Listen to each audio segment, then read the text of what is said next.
relations à distance. Bonjour à toutes et à tous, bienvenue, vous êtes sur Bonté Suprême. Sur cette chaîne, on aborde les difficultés des parents solo, la possibilité de se remettre en couple sans oublier qu'on aborde aussi la réalité des parents qui vivent en couple, leurs échecs, leurs succès. On est sur une chaîne de partage d'expériences. Vous venez de nous découvrir, n'hésitez pas à vous abonner, liker, partager. Faites grandir la communauté et n'hésitez pas surtout à partager avec nous vos expériences par rapport aux différents sujets que nous abordons sur cette chaîne. Et lâchez toujours un pouce bleu, ça booste la chaîne. Parlons de relations à distance, une relation où les partenaires vivent d'une ville à une autre, c'est-à-dire dans deux villes différentes, d'un pays à un autre, d'un continent à un autre. Parlons-en, qu'est-ce que ça donne? Les relations à distance sont des relations qui sont censées être entretenues entre deux partenaires qui vivent dans différents pays, dans différents continents ou dans différentes villes même. Aujourd'hui, la question qu'on se pose, est-ce que ces relations sont des relations qui aboutissent ou ce sont des relations, juste des relations virtuelles parce qu'on vit beaucoup plus sur le virtuel que la réalité? Est-ce qu'il faut vraiment compter sur une relation virtuelle qu'une relation réelle? Parce que l'autre partenaire est de l'autre côté. L'autre partenaire a sa vie, a ses réalités. L'autre partenaire fait face à certaines réalités qu'on ne partage pas. On ne peut pas s'imposer même si on a envie de le faire parce que d'autant plus que nous ne sommes pas ensemble. Nous ne vivons pas dans le même pays, nous ne vivons pas dans la même ville, nous ne vivons pas dans le même quartier. On ne peut pas se voir quand on veut. On ne peut que se parler. Disons, l'autre ne peut que nous montrer ce dont il a envie qu'on voit de lui. Il ne peut que nous montrer la partie qu'il veut qu'on voit de sa vie, de sa réalité, de son quotidien. Il ne peut que nous parler de ce dont il a envie de nous parler. Alors que quand on est ensemble, il y a de fortes chances qu'on découvre des choses par soi-même, même si dans le parler, on peut lire entre les lignes.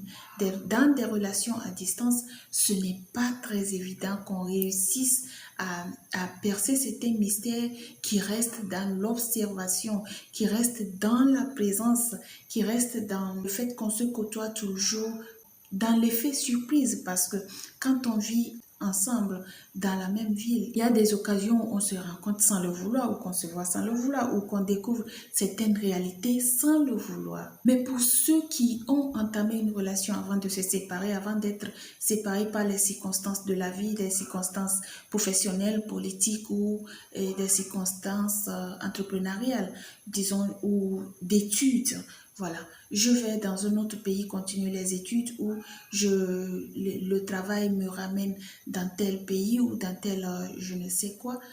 Ça, je pense qu'il y a des gens qui ont commencé des relations, qui ont déjà fondé une famille, qui ont des enfants, qui sont séparés par ces conditions-là. Il y a de fortes chances que ces relations aboutissent. Je dis il y a de fortes chances parce que même ces relations, à force d'être séparées par la distance, finissent par échouer. Maintenant, est-ce qu'il faut mettre beaucoup plus de l'accent sur les réseaux sociaux, compter sur une personne qu'on vient de découvrir sur les réseaux sociaux, une personne qui nous dit je vous aime, une personne qui nous dit on va sur... C'est vrai qu'il y a des sites de rencontres qui aboutissent bien sûr, qui aboutissent bien entendu. Il y a aussi la précipitation dans l'engouement du sentiment nouveau, on est amoureux et tout, mais est-ce qu'il n'y a pas un danger derrière? Le danger derrière, c'est qu'on ne se connaît pas assez. Le danger derrière, c'est qu'on a passé le temps à se montrer ce dont on voulait que l'autre voit. On ne connaît pas la vraie face de notre partenaire parce que c'est une relation virtuelle. Une relation qui n'est pas approfondie par je te connais ou tout, je connais les membres de ta famille ou tout. Je te présente une maison, j'habite dans la maison, mais quand on se présente face à la personne, on se rend compte que la maison qu'elle nous a présentée n'est pas sa propriété. La maison qu'elle nous a présentée, elle n'y habite pas. Le danger des réseaux sociaux ou le danger des relations à distance. Est-ce qu'il faut vraiment mettre un point là-dessus? Il faut vraiment tout donner pour une relation à distance ou faut-il avoir des réserves par rapport à une relation à distance? La question se pose parce que pour ceux qui ne se connaissent pas, il n'y a que mensonge derrière, il n'y a qu'illusion derrière, prise de décision hâtive Et pourtant, on se rendra compte par la suite que cette relation pour laquelle on a tout donné, cette relation pour laquelle on s'est investi, sans tenir compte des sacrifices de ceux qui sont autour de nous, n'était qu'une illusion, n'était qu'un reflet de notre imagination. Dites-nous, s'il vous plaît, pour ceux qui sont déjà en couple, comment est-ce que vous arrivez à gérer vos relations à distance? Comment est-ce que vous arrivez à gagner sur la distance, sur l'absence, sur l'ennui, sur l'angoisse, sur le stress, sur le manque, bien sûr? Partagez avec nous vos expériences par rapport à cette réalité. Les relations à distance ou les relations virtuelles sont-elles mieux conseillées ou mieux indiquées à la génération actuelle que de vivre avec une personne qu'on connaisse, une personne avec laquelle on évolue, avec qui on prend les risques dans le même pays, sous le même toit, qu'on se voit tous les jours, une personne avec laquelle on nourrisse des ambitions, des projets. Dites-nous laquelle des relations faut-il privilégier, dans laquelle des relations faut-il prendre un risque.